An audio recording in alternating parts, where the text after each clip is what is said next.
आज अनशन के दूसरे दिन मंत्रालय कर्मचारी महासंघ के महापड़ोसी प्रापत में अनशनकारी संजय जी नागरकोटा से 12 उनकी तबीयत हुई नाजुक।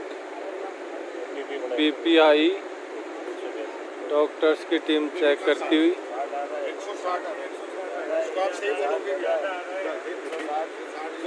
मौसम ठंडा है, अभी 20 मिनट पहले 182 था, नहीं 190 की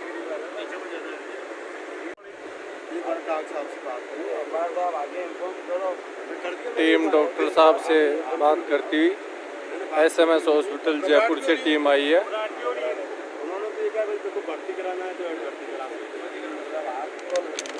ब्लड प्रेशर 182, सीरियस मामला। डॉक्टर से डिस्कस किया जा रहा है। संजय जी नागर 12 से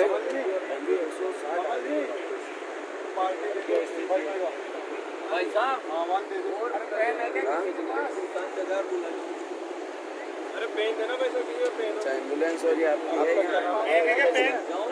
आप लोग क्या कर रहे हो बिना मतलब कॉन्फिडेंस वो डाउन कर रहे हो बिना मतलब का। ये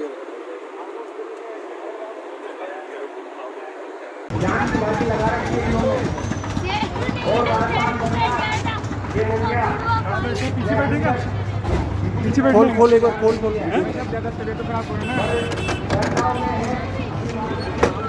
भाई साहब शक्ल दिखा दो एक बार। वो बैठ के जा रहे साथ में। हॉर्न तो बजा तू यार एम्बुलेंस का।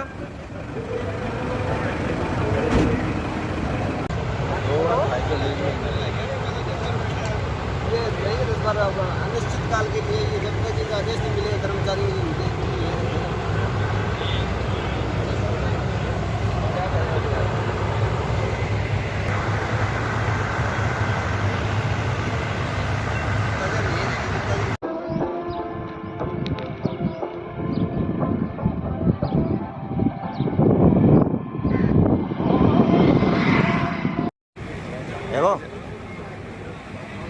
नमस्कार साथियों, आज हमारे साथ इस महापड़ा पंडाल में मौजूद हैं हमारे जहांगीर सर जो गोविंदगढ़ से हैं। इनका रिटायरमेंट इसी वर्ष अक्टूबर महीने में है, तो इनसे जानते हैं कि रिटायरमेंट के वक्त इनको पीएल की चिंता है या नहीं है और इस महापड़ा पंडाल में ये क्या कर रहे हैं।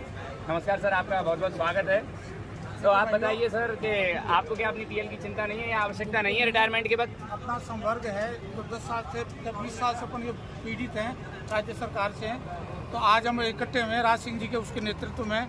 तो अपन को पीएल आर्थिक नुकसान कुछ भी हो जाए, लेकिन आगे अपने भाइयों छोटे भाइयों को कुछ न कुछ बेनिफिट मिले तो अगली वाली आने वाली पीढ़ी ये थोड़ा याद रखेगी। तो आपका ये जो नुकसान हो रहा है वो कोई मायने नहीं रखता? कोई मायने नहीं रखता। आपके घर परिवार के लिए ये काम आ सकता है। आप ये चाहते हैं ना भोग से तोलना। साहेब बात सुनिए, अब तक शायद किसी बाबू ने आपको ये वाली बात नहीं बोली होगी। यहाँ से आपको जो ज्यादती करनी हो ना आप कर लेना। या तो हमारी अर्थियां घर जाएंगी या हमारा आदेश आएगा, लेकिन बाबू पीछे नहीं हटेगा। आपके जो सलाहकार है ना उनको एक सलाह जरूर दीजिएगा। आप किससे शोषित है साहेब? बढ़िया आपको सैलरी मिलती है, बढ़िया सब कुछ आपके पास है। आपको सिर्फ दर्द इसी बात का है ना कि आप जब पहली बार कलेक्टर बन के आते हैं तो हमारे राजस्व के बाबुओं के सामने परीक्षा देते हो। वो आपको देखते हैं कि आप में कितना टैलेंट है और कितना टैलेंट नहीं है। सही मायने में साहेब आपको साहब भी वही बनाते हैं जो आपको सिखाते हैं। अरे कम से कम उन सिखाने वालों के साथ तो न्याय करवाओ, या फिर न्याय की परिभाषा सिर्फ आपके बोलने तक है साहेब। या तो ये जो तस्वीर लगी हुई है ना जिसका नाम महात्मा गांधी है, या तो ये व्यक्ति गलत था या उसके क्रियाओं पर ये काम चल रहा है, या ये गलत है या आपकी सोच गलत है कि सहिष्णुता की बात करते हो। आप तो संवेदनशील हो ना। अरे सहिष्णुता की सारी हदें पार कर दी यार। पेटों का पापड़ बन गया तब भी आपसे निवेदन कर रहे हैं। आप कहते हो ना याचना याचना याचना।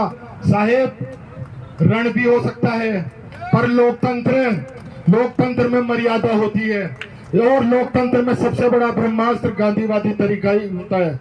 अगर साहब बात रण की होती, आप लोकतंत्र नहीं अंग्रेज होते तो फैसला भी तलवारों से कर देते।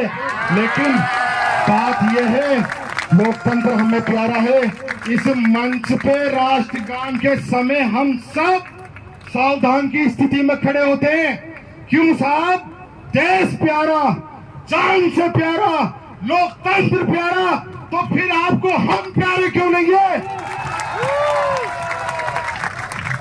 और कैसे पुकार की जाए आपसे साहब?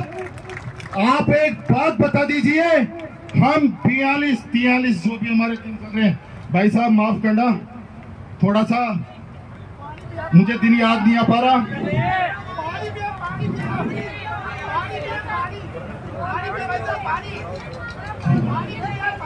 साथियों, इतना ही लास्ट में आपसे निवेदन करूंगा, ये आंखें अगर देखे ना तो इस पांडे क्या ये जादूगर की सरकार है?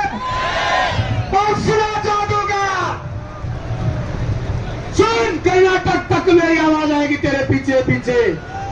सुन सुबह का सरदार, अगर मेरे सरदार को कुछ हो गया, अगर मेरे सरदार को कुछ हो गया तो इस बार के विधानसभा चुनाव में किसी भी उम्मीदवार का मंच नहीं सजेगा।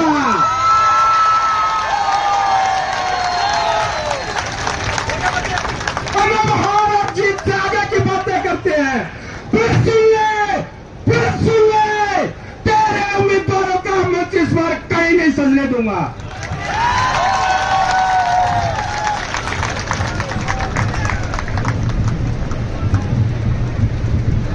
साथियों, मैं आपसे पूछना चाहता हूं, मैं तो वो व्यक्ति हूं साथियों, ये अनशन पर बैठे हैं, मैं इनसे बड़ा हूं ना, मैं इनसे बड़ा हूं।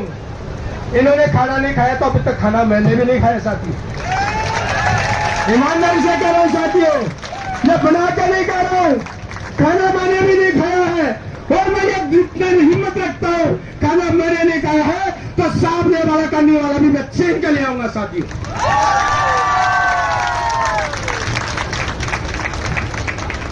ये वजन 38.5 किलो रह सकता है, लेकिन कल मेरे इन पगलों ने सीधा 56 इंच का कर दिया साथियों।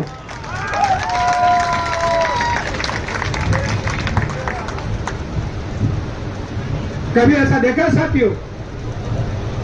अनशन के पहले दिन किसी भी प्रदेश अध्यक्ष को आपने अनशन पर बैठा देखा है क्या साथियों?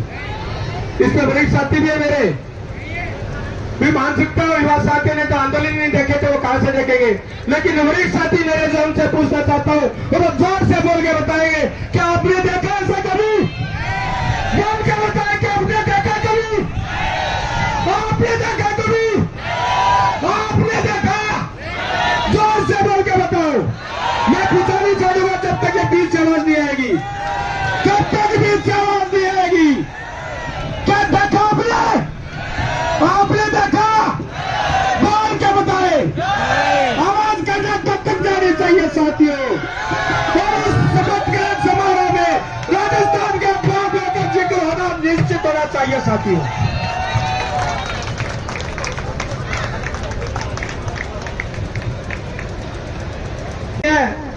लेकिन हमारे दूध भी बहुत सारे जयपुर के लगे हुए हैं चारों तरफ बॉर्डरों पे, आपको लगता है बीच में नहीं बैठे, लेकिन चारों बॉर्डरों के ऊपर, थड़ियों पर, चाय वाले की दुकान पर वो पूरी टो ले रहे हैं कि कौन व्यक्ति क्या कह रहा है, क्या नहीं कह रहा है, कौन कहां आ रहा है, कहां नहीं जा रहा है साथियों। सारी सूचना साथियों मेरे पास कलेक्ट होती है। शाम को 5 बजे वित्त विभाग के आला अधिकारी परसों आपके पांडाल के चारों तरफ गिरगिराते रहे थे साथियों, और उनको जब हमने पकड़ा पूछा तो कह रहे एसीएस फाइनेंस साहब ने भेजा है। अरे क्या काम के लिए भेजा है? वार्ता के लिए भेजा। तो राज सिंह जी से बात करो, तो तुम कोने में खड़े खड़े क्या देखना है, तमाशा देखना है हो क्या? तो बोलो नहीं सर, राज सिंह जी से ही बात करने आए। तो मैंने राज सिंह जी से बात करो तो मंच पे जाइए, मंच पे जाके बात कीजिए। ये बाबुओं का जलवा है, इसको ऐसे टोल लेने की जरूरत नहीं है। ये भारी तादाद में बैठा हुआ है, जितने अंदर है उतने ही बाहर घूम रहे हैं अभी साथी हमारे। इसलिए साथियों, इस पांडाल में एकता के साथ बैठे रहे, जम के बैठे रहे। जो भी साथी चाय पानी पीने जाए, ज्यादा समय तक चाय पानी की थड़ियों पर नहीं बैठे। सरकार भी रिपोर्ट देख रही है कि कितने लोग बाहर घूमते हैं, कितने लोग पंडाल में बैठते हैं। सारी सीआईडी की रिपोर्ट है, लोग बातचीत भी करते हैं, मेरे पास भी खबर आ रही है। तो इसलिए हमें इस पंडाल को बराबर भर के रखना है साथियों। कूलर की व्यवस्था आपके लिए, ठंडे की व्यवस्था कर दी है, पानी आपके लिए ठंडा पानी उपलब्ध कराया जा रहा है। तो इस बात को ध्यान में रखते हुए हमें पूरे पंडाल पर विराजमान रहना चाहिए साथियों। इसी आशा और उम्मीद के साथ में एकता के साथ सभी साथियों का अभिनंदन करता हूं। और वो एकता के साथ सभी बैठे रहे। महिला साथियों का भी जोश साथियों कम नहीं है, वो भारी तादाद में प्रतिदिन इसी संख्या में हमारे बीच में उपस्थित होती है। आप देखने की बात है साथियों, एक महिला 100 व्यक्तियों के बराबर है, तो 100 है तो कितनी होगी साथियों, अंदाज लगाइए। अपन कहते हैं ना कि महिलाएं क्या है, महिला क्या है। एक महिला 100 व्यक्तियों के बराबर है साथियों। ये सरकार में अच्छी तरह मैसेज है। मैंने बड़े बड़े आंदोलन देखे, लेकिन इतनी महिलाओं की तादाद कभी देखी नहीं साथियों। ये निरंतरता है 35 दिन के साथियों पंडाल की साथियों। सभी बहनों को मैं नमन करता हूं उस मन से, और जयपुर जिले की धरती से भी नमन करता हूं कि वो प्रतिदिन नियमित रूप से यहाँ आ रही है। और बहुत सी महिलाएं तो हमारे सुबह जल्दी आके सफाई अभियान में भी साथियों काम कर रही है, झाड़ू तक भी लगा रही है साथियों। उनको भी मैं प्रणाम करता हूं साथियों। साथियों जज्बा बनाए रखें, निराशा बिल्कुल छोड़ दें। मैं आपको फिर एक बार कह रहा हूं, निराशा बिल्कुल त्याग दें। आशा भरी उम्मीदों से बैठे रहे। जरूर उम्मीद की किरण हमारे बीच में जाग कर आने वाली है।